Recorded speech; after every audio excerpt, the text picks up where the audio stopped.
begitu waktu tes itu ibu saya datang. Oh, Masya Allah. Ibu saya datang melaksanakan ibadah haji, datang ke Madinah di hari yang sama dan waktu yang sama. Masya Allah, Ya. Nah. Akhirnya kemudian tentu mana yang harus didahulukan. Nah, ini kan kemudian jadi dilema. Akhirnya saya bilang sudahlah. Hijrah TV Podcast, Go to Sunnah. Assalamualaikum warahmatullahi wabarakatuh. Alhamdulillah, wassalatu wassalamu ala rasulillah wa ala alihi washabihi ajmain amma ba'du. Pemirsa Hijrah TV dimanapun Anda berada, rahimani wa rahimakumullah. Alhamdulillah berjumpa kembali dengan kami dalam program acara HiPod Hijrah TV Podcast. Alhamdulillah hari ini kita kedatangan tamu yang sangat istimewa tentunya karena beliau ini sudah meluangkan waktu jauh-jauh ya dari tempat tinggal beliau untuk datang ke sini, Masya Allah. Kemudian ya dengan segudang aktivitasnya ya, kesibukan beliau, Masya Allah. Mungkin saya kasih clue-nya pemirsa untuk beliau atau tamu kita yang spesial hari ini. Beliau ini Direktur Islamic Center Mu'adz bin Jabal. Mungkin sudah pada tahu kalau saya sebut ini ya, satu. Kemudian beliau juga aktif ya di Mu'alaf Center Indonesia dan masih banyak lagi, Masya Allah. Kalau saya sebutin jabatan beliau ini nanti malah kita nggak jadi podcast pemirsa. Masya Allah. Baiklah pemirsa, kita langsung sapa saja beliau. Beliau adalah Al-Ustadz Zezen Zainal Mursalin LC Hafidhahullah Ta'ala. Assalamualaikum warahmatullahi wabarakatuh, Ustadz. Assalamualaikum warahmatullahi wabarakatuh. Masya Allah. Alhamdulillah sehat, Ustadz. Alhamdulillah Ustadz di studio mungil kita ini, Ustadz. Alhamdulillah. Akhirnya setelah sekian lama kita, anak terutama berangan-angan ingin menghadirkan antum di sini dan alhamdulillah hari ini Allah takdirkan kita alhamdulillah berdua bisa ngobrol-ngobrol Ustaz di sini, Ustaz.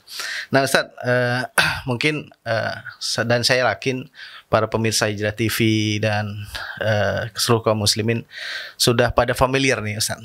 Nah, karena antum tadi kalau ana sebut antum nih salah satu pendiri pemateri tetap Mu'adz TV langsung nebak semua, Ustaz. Nah, langsung kenal semua ya. Karena beliau ini aktif juga di atau pendiri dan pemateri Mu'adz TV. Nah, Ustaz, ini pasti banyak pemirsa kita yang sudah kenal antum, tapi pasti saya yakin banyak juga yang belum tahu latar belakang antum, Ustaz. Nah, Ustaz, pengen tahu, Ustaz, antum kan lulusan Universitas Islam Madinah, Ustaz. Nah, kita pengen tahu latar belakang dari keluarga sehingga bisa mendorong antum dan antum termotivasi untuk kuliah di Universitas Islam Madinah. Tafadhol, Ustaz. Nah, Ustaz. Bismillah, alhamdulillah, wassalatu wassalamu ala rasulillah wa ala alihi washabihi wa mawala. Amma ba'd, pertama latar belakang keluarga saya, alhamdulillah dari dua arah. Ya, dari jalur, Ustaz. Ya, dua jalur. Maksudnya adalah dari pihak ibu dan ayah saya, dua-duanya anak seorang kiai gitu. Masya Allah. Jadi kalau di Jawa ada Gus lah. Ya, gitu Gus ya. Sehingga alhamdulillah atas latar belakang itu ya ada gen lah untuk menjadi seorang dai atau seorang kiai gitu kan. Walaupun sebenarnya agak terlambat ya, karena salah satu kekurangan dari pihak keluarga dahulu untuk menjadi generasi penerus kakek itu di generasi di bawah beliau secara langsung, artinya orang tua dan paman-paman ini boleh dikatakan nggak ada yang matang gitu di bidang ilmu agama, jadi lebih masuk untuk menjadi lebih tertarik untuk menjadi PNS dan lain sebagainya gitu. Baru kemudian setelah kakek meninggal dunia rahimahullah taala, semua kemudian baru tersadarkan bahwa ini ada tidak ada generasi penerus gitu. Sampai kemudian dari generasi saya dan ke bawah semua anak-anaknya, anak-anak dari paman-paman dan itu semuanya kemudian masuk pesantren. Ya, yang sebelumnya orientasinya tidak ke situ gitu. Tapi alhamdulillah dari saya ke bawah kemudian sepupu-sepupu hampir semuanya masuk ke pesantren gitu. Sehingga dari mulai situlah kemudian ada kilas balik kebangkitan keluarga untuk kembali ke jalur pendidikan ilmu agama seperti itu. Masya Allah Ustaz, Anda jadi ingat Ustaz waktu Anda pernah nanya ke antum, Ustaz boleh nggak nih anak di depan nama antum anak tambahkan Kiai Haji. Ternyata memang sudah ada nasab ke Kiai Ustaz ya. Masya Allah, Masya Allah. Terus Ustaz kembali lagi Ustaz, bagaimana antum akhirnya termotivasi untuk pergi ke Madinah Ustaz? Ya kita termotivasi untuk pergi ke Madinah tentu karena Madinah adalah tempat turunnya wahyu ya. Mahbatur Risalah dan Mahjarul Mustafa alaihi salatu wasalam, tempat hijrahnya Nabi SAW. Dari sanalah kemudian Islam disebarkan ke seluruh pelosok muka bumi. Jadi kalau seandainya kita ingin mempelajari Islam, tentu kita harus langsung ke sumbernya. Ya, dan itu adalah Madinatul Rasulillah sallallahu alaihi wasallam. Masya Allah Ustaz, setiap Ustaz punya cerita nih Ustaz dalam perjalanannya atau pas pada saat mau tes ke UIM Ustaz. Nah bisa diceritakan Ustaz, antum tesnya itu apa langsung diterima atau mulus-mulus saja atau ada kisah-kisah yang menarik yang banyak orang belum tahu nih Ustaz? Kalau kisah saya mungkin agak spesial ya. Agak spesial dibanding teman-teman yang lain. Karena saya masuk dengan jalur khusus. Masya Allah. Gitu ya. Jadi nggak tes Ustaz ya?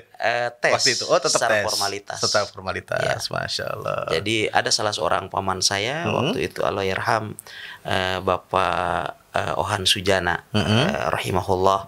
Beliau adalah presiden LTSI, Lajnah Tanfidhiyah Syarikat Islam Indonesia. Masya Allah. Ya, beliau ikut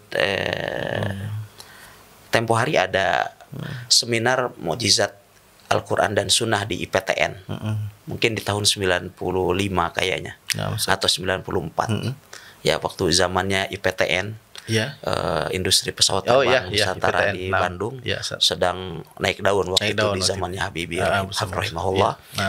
Paman saya ikut di seminar internasional tentang mukjizat Al-Quran Sunnah itu. Kemudian bertemu dengan salah seorang ulama besar dari Makkah, namanya Syekh Ali Amir Al-Asadi rahimahullah ta'ala. Beliau ini direktur dari Darul Hadits Khairiyah Makkah Al-Mukarramah, sehingga saat itu kemudian beliau kenalan dengan paman saya.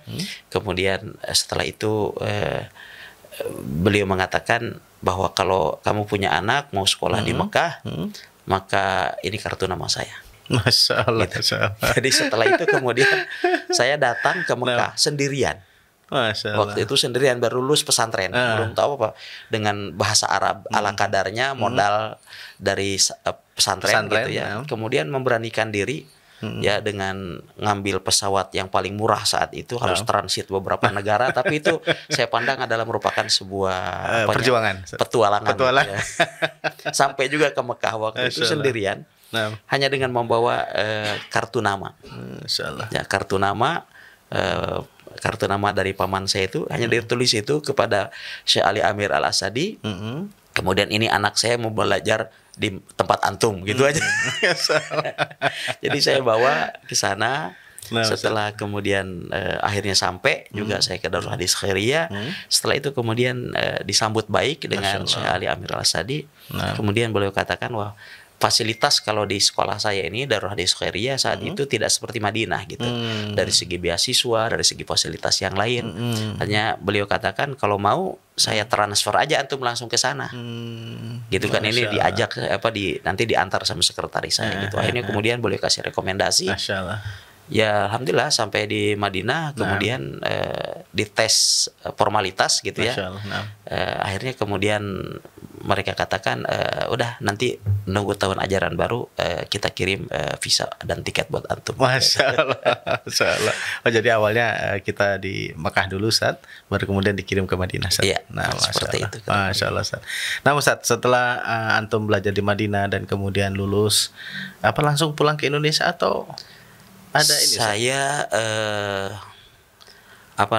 masih tinggal di Saudi Arabia. Setelah saya selesai di Madinah itu menjelang kelulusan lah. Tiba-tiba kemudian saat itu ada pengumuman dari Universitas Islam Madinah bahwa ada penerimaan di sebuah Islamic Center terbesar di Saudi Arabia, yaitu di Islamic Cultural Center Dammam.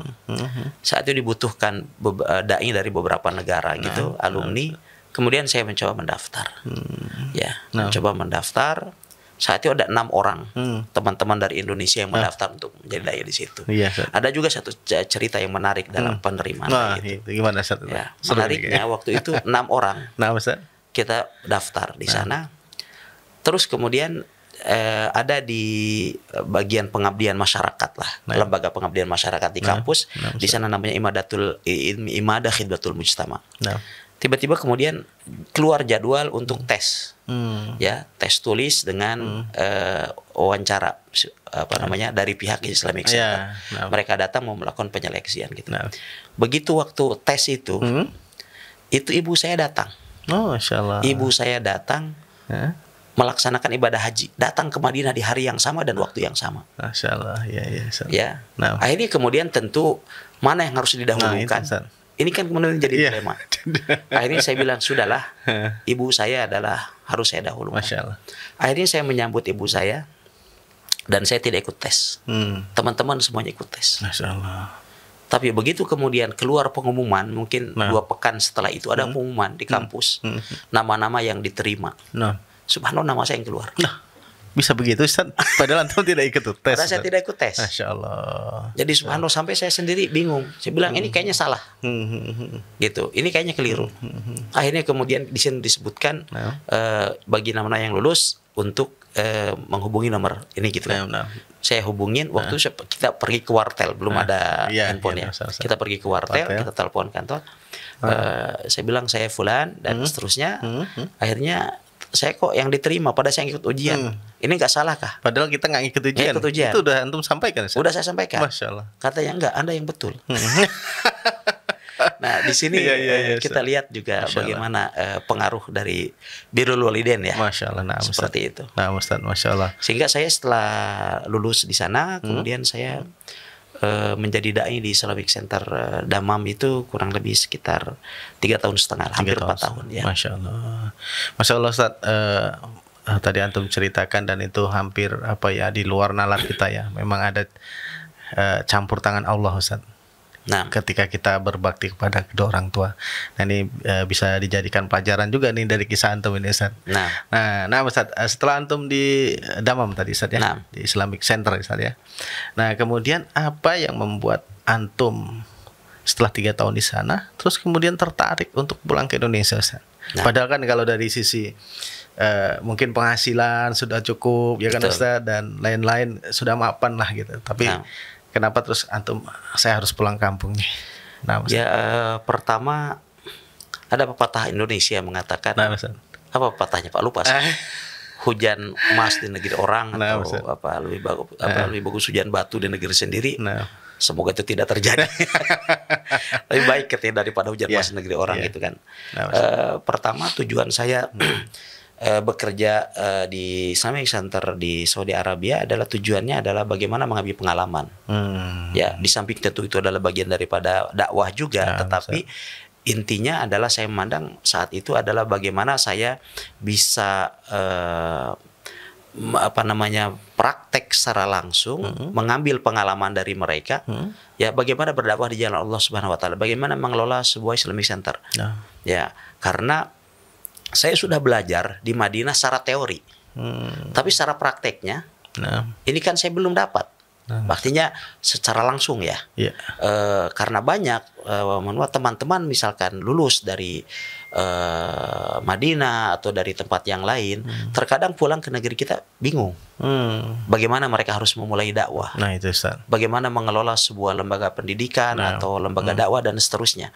Maka oleh sebab itu saya putuskan tempo hari, ya di samping juga tentu ada tujuan untuk ma'isyah ya, tidak bisa kita pungkiri karena waktu itu saya menikah ketika saya masih kuliah, dan tentu juga berpikiran bagaimana nanti setelah kuliah kalau seandainya kita belum memiliki sumber pendapatan gitu kan.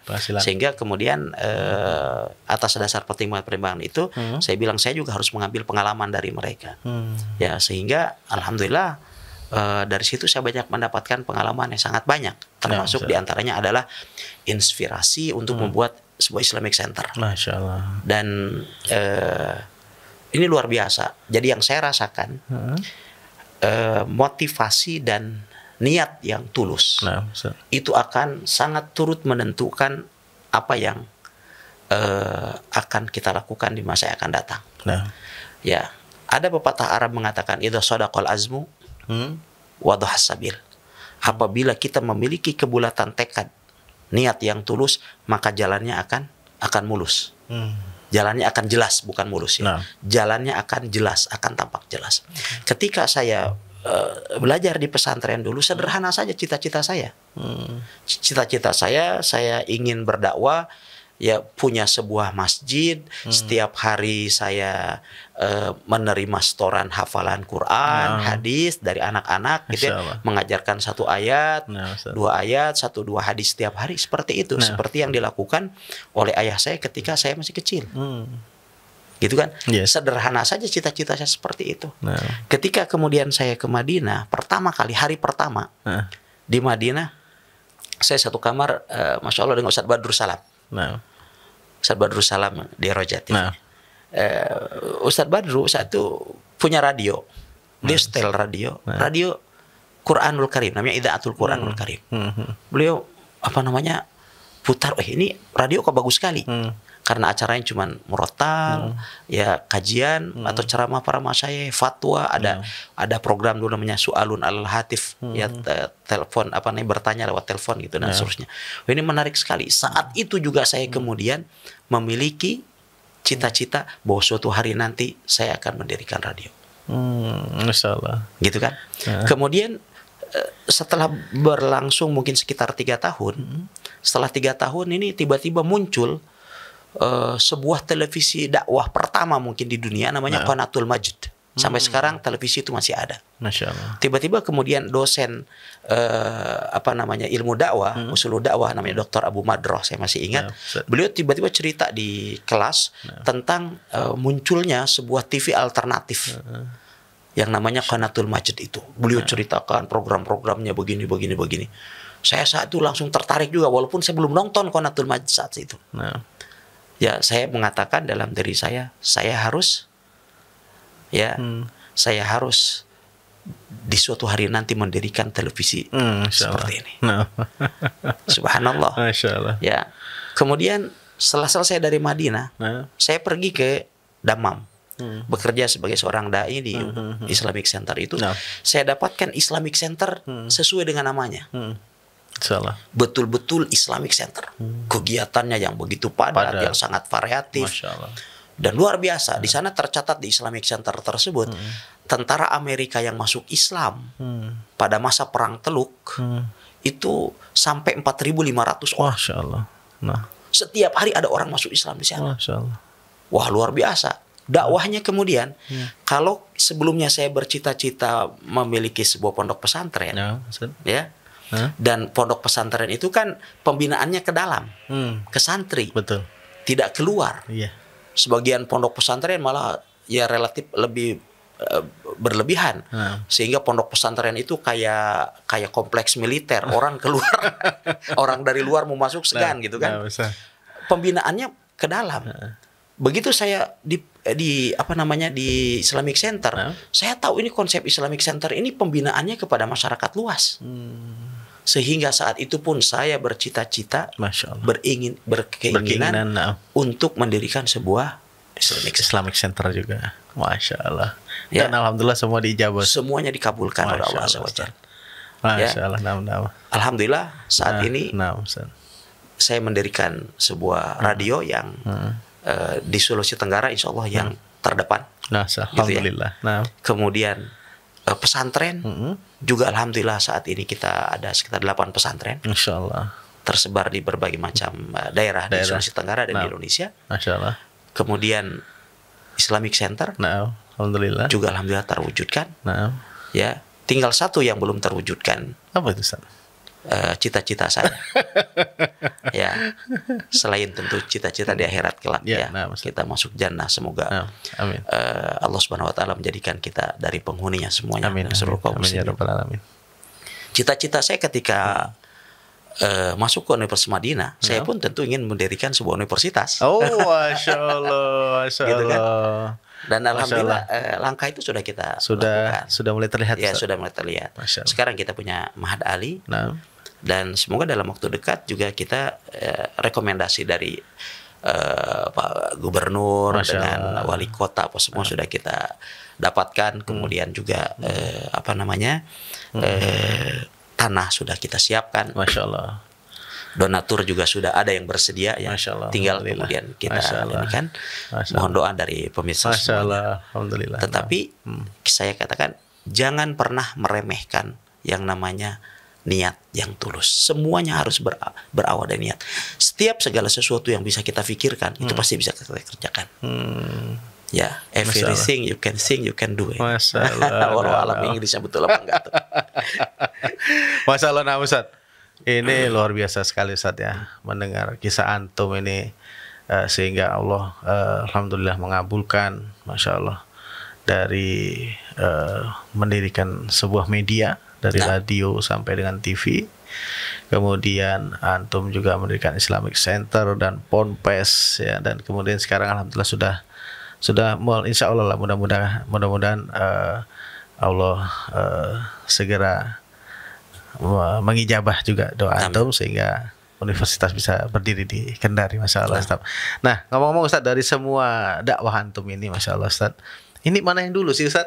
Anda jadi penasaran. Sebenarnya media dahulu, setelah itu baru ICM atau Ponpes atau sebaliknya Ustaz? Sebenarnya bukan merupakan sesuatu yang baku mana yang harus duluan gitu ya. Cuman yang terjadi pada lembaga kami dahulu adalah kami berdiri dulu sebuah lembaga dakwah, baru kemudian setelah itu kita mendirikan radio. Oh, masya Allah. Ya. Jadi awal kali ICM dulu, San? ICM dulu. ICM dulu. Ya. Setelah itu baru ICM ini adalah sebagai rumah kita dan alamat kita gitu ya. Dan dengan konsep Islamic Center di Damam tadi, ya, dengan konsep Islamic Center. Jadi kita lebih melayani masyarakat. Ya, lebih masyarakat. Ini kepada umum, tentu pilarnya hanya di situ ada 3 ya, pilar utamanya, yaitu dakwah, pendidikan, dan sosial. Baru kemudian setahun setelah itu kita mendirikan radio dakwah, ya, dan kemudian dengan radio efek ini masya Allah luar biasa. Di sana kemudian kita lebih dikenal oleh masyarakat sehingga berbagai macam himbauan yang kita sampaikan melalui media itu sambutannya dan animo masyarakat sangat tinggi. Masya Allah, alhamdulillah. Dan alhamdulillah ya, artinya kedekatan antum dengan maksudnya dengan beberapa instansi dan pejabat pemerintahan bisa saling mendukung, itu masya Allah. Dan itu memang harus dilakukan oleh para dai kita, Ustaz. Betul, karena tentu kerjasama antara ulama dan umara ini adalah merupakan sesuatu yang mutlak untuk dilakukan, ya.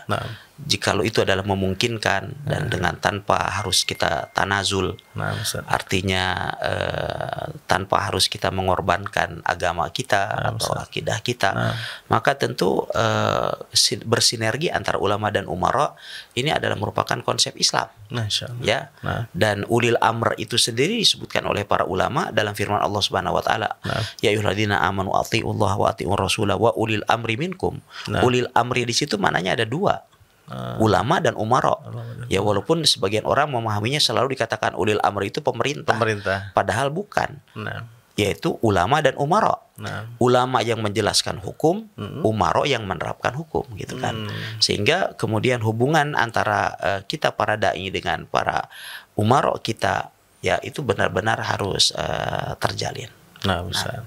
Masya Allah, Ustaz, tadi kan antum sampaikan bahwa sekarang ini alhamdulillah sudah ada 8 pondok pesantren, Ustaz. Dan mudah-mudahan yang ke-9 nanti di Metro, Ustaz. Nah, insya Allah.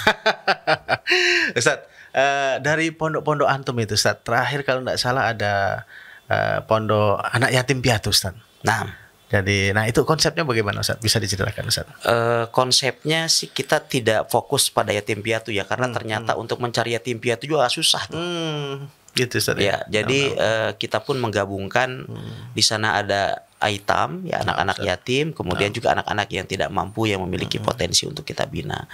Dan konsep kita, anak yang kita terima itu dari mulai usia SD kelas 5 lah, sehingga sudah mulai mandiri ya. Anak-anak usia 12 tahun gitu ya. Nah, itu sampai kemudian anak-anak SMP, dan kemudian kita bina, kita sekolahkan, kemudian kita inikan mereka untuk menghafal Al-Quran, belajar ilmu syar'i, dan konsep kita, anak itu kapan masuk ke lembaga kita tidak bisa ditarik. Ada pernyataannya. Oh, seperti itu Ustaz. Tidak bisa ditarik. Apa penyebabnya atau alasannya Ustaz? Alasannya agar kita fokus. Agar supaya kemudian tidak, karena kita berikan semuanya pelayanan gratis, free. Oh, Masya Allah. Gitu kan. Kemudian kita akan kuliahkan mereka. Betul, Masya Allah. Sampai S1. Masya Allah. Setelah mereka bisa mandiri, tafadhol, mau pulang, mau menikah, mau apa, silahkan. Tetapi dalam masa pembinaan kita, kita tidak perkenankan wali mereka untuk mengambil kembali anak-anaknya. Masya Allah. Betul sekali. Seperti itu. Jadi pembinaan kita enggak setengah-setengah gitu. Betul. Jadi anak-anak itu harus tinggal bersama dengan kita sampai selesai S1. Ya tentu kalau untuk sekedar dikunjungi tidak menjadi masalah. Tetapi tidak boleh kita tarik. Kapan kita tarik maka juga ada konsekuensi tentunya ya bagi para wali gitu kan, karena mereka sudah menandatangani itu di atas materai. Ya, sehingga anak itu baru akan kita kembalikan setelah mereka bisa mandiri. Masya Allah. Ya, kita bekalin berbagai macam skill, keterampilan agar bisa mereka bisa fight dan bisa hidup mandiri. Masya Allah. Menarik Ustadz, karena tidak banyak juga Ustadz setahu ana yang punya pondok pesantren yang berbayar gitu, tapi punya juga yang khusus orang-orang tidak mampu ini kan, berarti Ustaz, anak yatim dan orang-orang du'afa Ustaz ya. Seperti itu. Nah, menarik Ustaz, karena kalau kita lihat kemarin itu semuanya gratis sehingga sampai dengan S1 Ustaz ya. Nah, insyaallah. Masya Allah. Dan itu sudah mungkin berapa lama Ustaz kita mulai aktifnya itu? Kita mulai aktifnya kalau tidak salah 6 bulan yang lalu ya. Tapi sekarang alhamdulillah sudah full. Seat kita sudah full. Oh, Masya Allah. Sudah 50 Masya Allah, santri Masya Allah. Kita miliki saat itu untuk program itu. Sementara ini khusus Ikhwan Ustaz? Khusus Ikhwan selama ini. Ya, Masya Allah. Masya Allah Ustaz, menarik sekali Ustaz. Ternyata pejuang dakwah sejati. Alhamdulillah. Jadi kita harus banyak belajar dari antum ini Ustaz. Dan terutama ini kayaknya ada satu lagi lembaga dakwah yang belum kita bahas ini. Belum kita sebutkan ini. Jadi Mu'atstur ini Ustaz. Nah, bisa antum ceritakan Ustaz Mu'atstur ini, karena kalau menurut ana ini termasuk lembaga dakwah juga untuk membantu saudara-saudara muslim kita Ustaz. Nah, Mu'atstur termasuk salah satu lembaga baru di bawah lingkup Yayasan Sahabat Buat Indonesia. Namun alhamdulillah dalam kurun waktu 1 tahun ini, 1 tahun lebih 3 bulan kurang lebih atau 4 bulan, telah mampu mendampingi para Duyufur Rahman ke Baitullahil Haram dan memberikan pelayanan yang saat ini dari kuesioner yang kita sebarkan di jamaah yang sudah pergi bersama dengan kita, di atas 90% sangat memuaskan. Dan alhamdulillah ini didirikan tentu adalah sebagai salah satu media dakwah kita, ya, sekaligus kemudian untuk menjadi salah satu motor penggerak ya dalam tentu berdakwah di jalan Allah Subhanahu wa taala, karena tentu dakwah juga membutuhkan peluru dalam artian kata positif, ya, membutuhkan finansial yang harus menopang kegiatan-kegiatan dakwah kita. Oleh sebab itu salah satu visi misi kita dalam dakwah ini kan harus bagaimana menjadi sebuah lembaga yang mandiri. Betul. Ya, tidak selalu meminta dalam bentuk proposal atau lain sebagainya. Sehingga kita harus menjadi sebuah lembaga mandiri, sehingga kita di Yayasan Sahabat Mu'adz Indonesia kita sekarang mendirikan sudah punya klinik utama. Ya, klinik namanya Mu'adz Medical Center. Mu'adz Medical Center. Ya, MMC. Namanya keren juga tuh singkatannya. Ya, kita punya ada gym, ada tempat fitness. Ya, kemudian berikutnya juga ada Mu'adzur, ada ICMAT dan lain sebagainya. Ada lembaga-lembaga usaha, ya, ada juga perkebunan, kita di perikanan juga ada. Ya. Dan amal usaha lain harapannya ke depan tentu kita bisa benar-benar mandiri. Dan tentu konsep sekolah pun kalaupun seandainya berbayar, sungguhnya itu adalah merupakan bentuk sumbangsi dari umat ya untuk pengembangan dakwah di tempat yang lain. Karena kita sistemnya sistem subsidi silang. Mungkin di daerah kota besar seperti Kendari itu kita berbayar. Tapi di daerah lain, katakan kita punya cabang di Papua, Masya Allah, di Raja Ampat, kemudian ada di daerah lain, misalnya di Wakatobi, kemudian ada di Konawe Selatan. Di sebagian daerah mungkin yang kita subsidi itu adalah jauh lebih banyak. Bahkan di sebagian pondok pesantren itu memang free. Ya, dari mana ininya? Adalah dari mereka yang memiliki penghasilan cukup dan kemudian mereka membayar ke sekolah kita, maka kemudian kita tempatkan di tempat yang lain seperti itu. Dan Mu'adzur salah satu lembaga finansial kita gitu, yang tujuan utamanya adalah dakwah. Ya, sehingga tentu jikalau para pemirsa berangkat melaksanakan ibadah haji atau umroh melalui Mu'adzur secara tidak langsung juga berarti telah berkontribusi untuk dakwah di jalan Allah Subhanahu wa taala. Karena selalu saya sampaikan bahwa travel haji umroh itu secara garis besar terbagi menjadi dua. Ya, ada yang sunnah, ada yang konvensional gitu kan. Nah, yang sunnah ini terbagi menjadi dua lagi. Ada yang milik individu dan perorangan dan ada milik lembaga gitu kan. Nah, yang milik lembaga ini tentu adalah harus mendapatkan support dari kita semua. Betul, ya, kenapa? Karena keuntungannya ya adalah akan kembali kepada kita, kepada dakwah, kepada umat gitu. Walaupun tentu kita berdoa kepada Allah Azza wa Jalla supaya travel sunnah ini terus berkembang sehingga dapat menjadi fasilitator bagi umat untuk dapat melaksanakan ibadah sesuai dengan Al-Quran dan Sunnah Nabi Shallallahu Alaihi Wasallam. Masya Allah Ustaz, penjelasan terakhir tentang Mu'adzur ya, bahwa Mu'adzur ini milik lembaga Ustaz, milik lembaga Yayasan Mu'adz Indonesia, dan kemudian alhamdulillah untuk di Lampung bekerja sama dengan Hijrah TV. Ya. Masya Allah, ini buat pemirsa yang belum tahu atau ingin melaksanakan ibadah ke Tanah Suci, mungkin bisa juga melalui kita, karena setelah tadi dari pusatnya lembaga dakwah, kemudian bekerja sama dengan kita lembaga dakwah lagi, kembali lagi untuk dakwah lagi. Masya Allah, dan alhamdulillah itu Ustaz. Ya, di sana ada tentang pentingnya kita sekalian turut andil dalam dakwah di jalan Allah Subhanahu wa taala dengan sesuatu yang bisa kita lakukan gitu ya. Nabi Shallallahu alaihi wasallam beliau bersabda, "Man jahaza ghazian faqad ghaza." Barang siapa yang menyiapkan sebuah pasukan, maka dia pun berarti telah berjuang bersama dengan pasukan itu. Kita ketahui bahwasannya media dakwah saat ini adalah menjadi media dan sarana di dalam menegakkan agama Allah Subhanahu wa taala. Kalau di zaman dahulu Rasulullah SAW berperang karena memang kondisi dan situasinya seperti itu, dalam penyebaran agama pun harus melalui angkat senjata gitu kan. Berbeda dengan saat ini. Ya, saat ini ya pertarungan kita ada pada informasi. Pertarungan kita ada pada media. Maka mendukung lembaga-lembaga dakwah, terutama mereka yang bergerak di media, ini adalah bagian daripada jihad di jalan Allah Subhanahu wa taala. Oleh sebab itu mari kita bersama-sama. Bahkan para ulama rahimahumullah taala memfatwakan akan bolehnya ya membayar zakat yang kemudian dialokasikan untuk pengembangan media. Masya Allah. Ini luar biasa. Syekh bin Jibrin rahimahullah taala mengatakan Ya boleh, ketika ditanya bolehkah dana zakat dipakai untuk pengembangan media?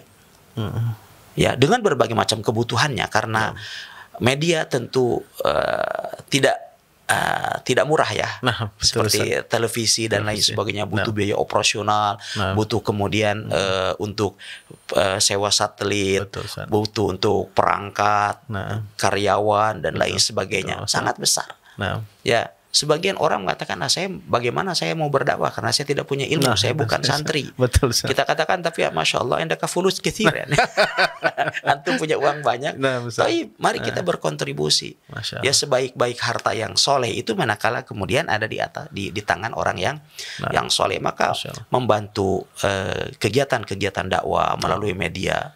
Ini sangat besar sekali pahalanya di sisi Allah Subhanahu wa taala. Kita tidak pernah bisa membayangkan terkadang bagaimana pengaruh daripada dakwah melalui media ini. Sering saya mendapatkan testimoni dari pemirsa, dari pendengar yang itu di luar nalar kita. Masya Allah. Kita tidak pernah membayangkan bagaimana efek daripada media itu. Ya, yang sangat luar biasa. Oleh sebab itu, ya adalu alal khair kafailihi. Orang yang mengajak orang lain pada kebaikan seperti atau bagikan orang yang mengamalkannya. Masya Allah. Oleh sebab itu saya selalu motivasi teman-teman di kru media. Ya, saya bilang antum ini pahalanya bisa lebih besar daripada para ustadz. Betul kan? Betul, Ustaz. Jadi kalau saya misalnya ngasih pengajian satu hari paling 2-3, paling maksimum 4-5 kali gitu kan.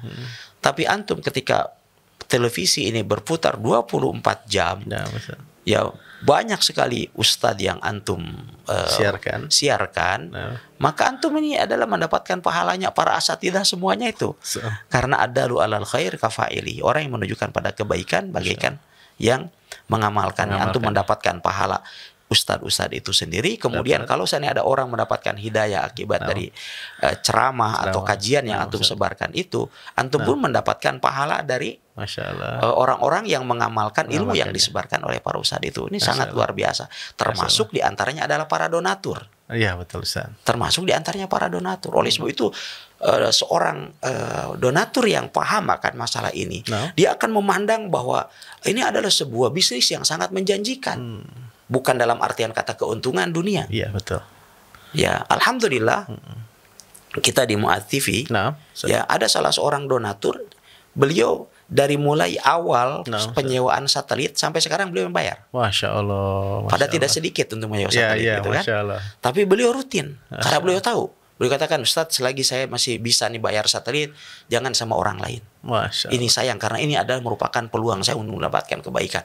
Bayangkan berapa ayat-ayat suci Al-Quran yang dilantunkan setiap harinya. Masya Allah. Betul, Ustaz. Dan didengarkan oleh ya ribuan, bahkan mungkin puluhan, ratusan ribu, bahkan jutaan. Betul, Ustaz. Karena pengguna satelit di Indonesia menurut data terakhir berapa? 32 juta. Iya, betul, Ustaz. 32 juta orang. Berapa yang mendengarkan kajian? Kita tidak mengetahuinya kecuali Allah Azza wa Jalla. Ya, tapi seringkali saya jalan, apalagi ketika umroh gitu, tiba-tiba ada ketemu sama jamaah, tiba-tiba minta foto. Dari mana kenal? Oh, katanya dari televisi. Gitu. Artinya ini dakwahnya sudah tersebar di mana-mana. Dan ini tentu adalah busyra ajil mukmin, ya, merupakan kabar gembira yang dipercepat oleh Allah Azza wa Jalla bagi orang yang beriman gitu. Sehingga para donatur, orang-orang yang memiliki kelebihan harta oleh Allah Azza wa Jalla, mari kita bersama-sama ya untuk ta'awun alal birri wa taqwa di dalam menyebarkan kebaikan ini melalui media dakwah, termasuk diantaranya Masya Allah Hijrah TV sesuai dengan namanya juga telah memberikan manfaat yang sangat luar biasa. Insya Allah, alhamdulillah. Masya Allah. Menarik sekali Ustaz ini, Masya Allah, perbincangan kita ini, dan mungkin bisa akan lebih panjang lagi kalau tidak dibatasi sama waktu. Untuk yang terakhir, Ustaz, ini kami minta nasihat dari antum, Ustaz, supaya kami semua ya, dan mudah-mudahan seluruh kaum muslimin juga bisa mendapatkan atau bisa bersemangat dalam menebar kebaikan dan semangat untuk berdakwah, Ustaz. Ustaz. Alhamdulillah bahwa dakwah ini adalah sebaik-baik profesi, sebaik-baik amalan. Oleh sebab itu Allah Subhanahu wa taala berfirman, "Wa man ahsanu qawlan mimman da'a ila Allah wa amila salihan wa qala innani minal muslimin." Dan siapakah perkataannya yang lebih baik daripada perkataan orang yang menyeru di jalan Allah Subhanahu wa taala? Dia beramal soleh dan dia mengatakan, sungguhnya aku dari kalangan orang-orang yang menyerahkan diri kepada Allah Azza wa Jalla. Wa man ahsanu qawlan, kata Ibnu Katsir, artinya adalah la ahsanu ahadan qawla, la ahada ahsanu qawlan. Tidak ada seorang pun yang perkataannya lebih baik. Artinya dakwah di jalan Allah Subhanahu wa taala adalah merupakan sebaik-baik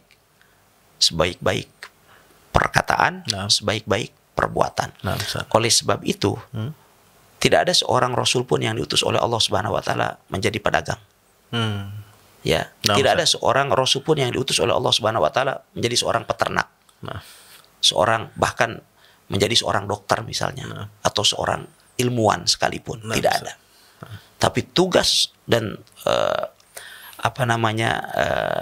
profesi utama para nabi dan rasul adalah dakwah di jalan Allah Subhanahu wa taala. Sehingga kemuliaan apa yang lebih besar daripada kemuliaan untuk menjadi penerus perjuangan para nabi dan rasul.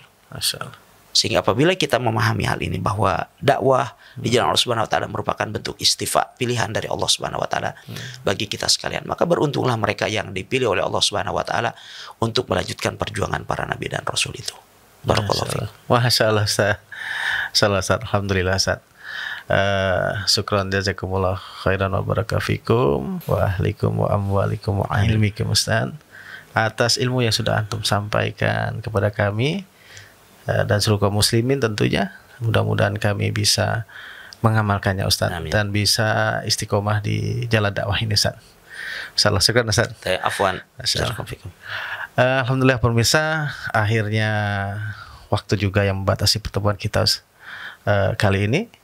Insyaallah kita akan berjumpa kembali di program yang sama, Hijrah TV Podcast.